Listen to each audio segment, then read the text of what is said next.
Religion being the chief band of human society, it is a happy thing when itself is well contained within the true band of unity. The quarrels and divisions about religion were evils unknown to the heathen. The reason was because the religion of the heathen consisted rather in rites and ceremonies than in any constant belief.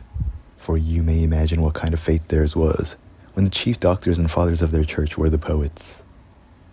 But the true God hath this attribute, that he is a jealous God, and therefore his worship and religion will endure no mixture, nor partner. We shall therefore speak a few words concerning the unity of the church.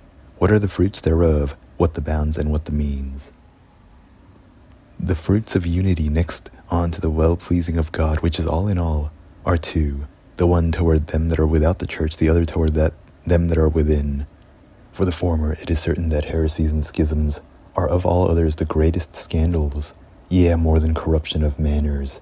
For as in the natural body a wound, or solution of continuity, is worse than a corrupt humor, so in the spiritual, so that nothing doth so much keep men out of the church, and drive men out of the church, as breach of unity. And therefore, whensoever it cometh to pass that one saith Ecce in deserto, another saith Ecce in ventribilis, that is, when some men seek Christ in the conventicles of heretics, and others in an outward face of a church, that voice had need continually to sound in men's ears, noli te exire, go not out. The doctor of the Gentiles, the propriety of whose vocations drew him to have a special care of those without, saith, if an heathen come in and hear you speak with several tongues, will he not say, are you mad? Certainly it is a little better when atheists and profane persons do hear of so many discordant and contrary opinions in religion. It doth avert them from the church, and maketh them to sit down in the chair of scorners. It is but a light thing to be vouched in so serious a matter, but yet it expresseth well the deformity. There is a master of scoffing that in his catalogue of books of a feigned library sets down the title of a book, The Morris Dance of Heretics. For indeed every sect of them hath a diverse posture, or cringe by themselves, which cannot but move derision in worldlings and depraved politics, who are apt to contemn holy things.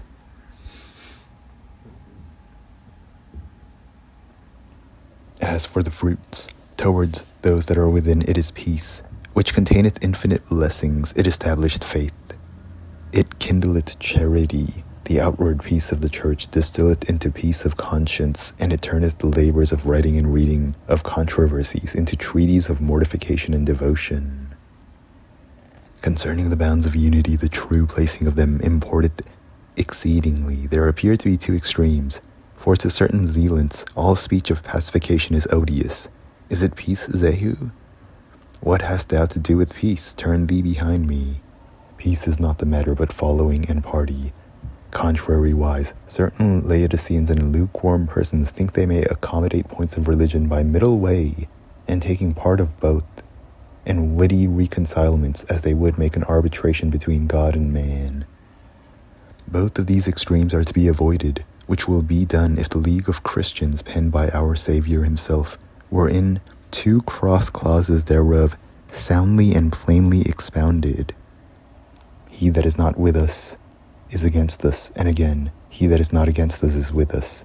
That is, if the points fundamental and of substance in religion were truly discerned and distinguished from points not merely of faith, but of opinion, order, or good intention.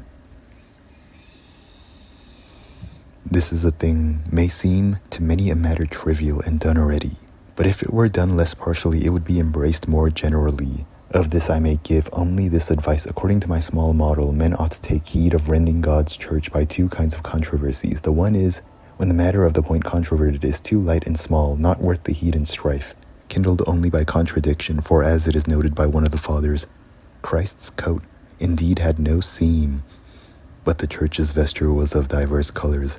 Whereupon he saith, In vestivitis sit, Cicera non sit, they be 2 things, unity and uniformity. The other is, when the matter of the point controverted is great, but it is driven to an over-great subtlety and obscurity, so that it becometh a thing rather ingenious than substantial. A man that is of judgment and understanding shall sometimes hear ignorant men differ, and know well within himself that those which so differ mean one thing, and yet they themselves would never agree. And if it comes so to pass in that distance of judgment which is between man and man, shall we not think that God above that knows the heart doth not discern that frail men in some of their contradictions intend the same thing and accept it of them both? The nature of such controversies is excellently expressed by St. Paul in the warning and precept that he giveth concerning the same. Divida profanis vocum novites et oppositionis falsi nomine scientiae. Men create oppositions which are not, and put them into new terms so fixed, as whereas the meaning ought to govern the term in effect governeth the meaning. There be also two false pieces or unity, the one when the piece is grounded but upon an implicit ignorance, for all colors will agree in the dark. The other when it is pieced up upon a direct admission of contraries in fundamental points.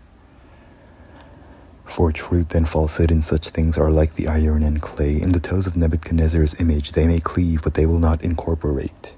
Concerning the means of procuring unity, men must beware that in the procuring of or reuniting of religious unity, they do not dissolve and deface the laws of charity and of human society.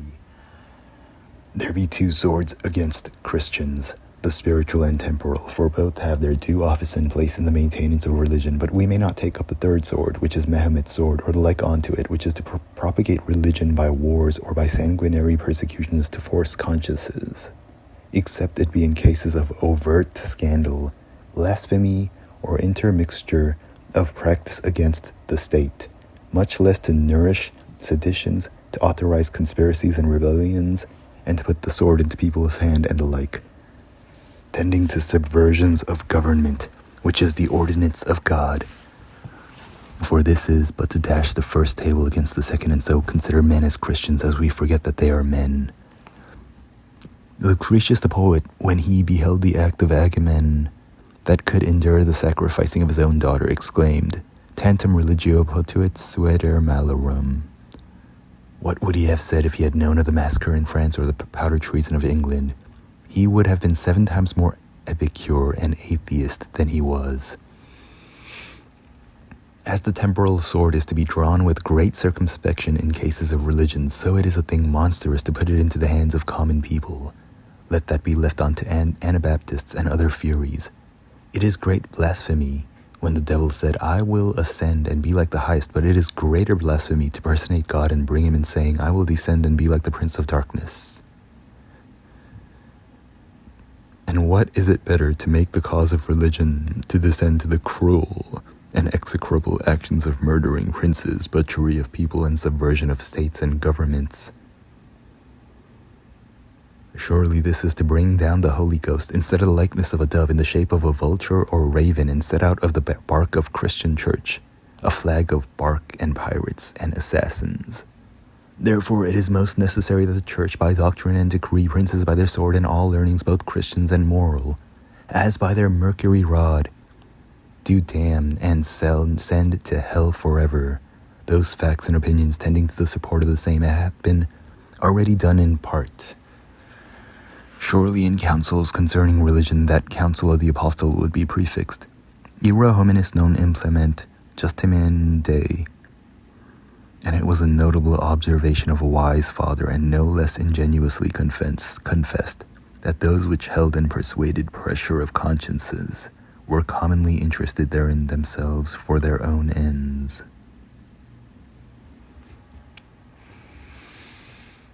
And it was a notable observation of a wise father that those which held and persuaded pressure of consciences were commonly interested therein themselves for their own ends.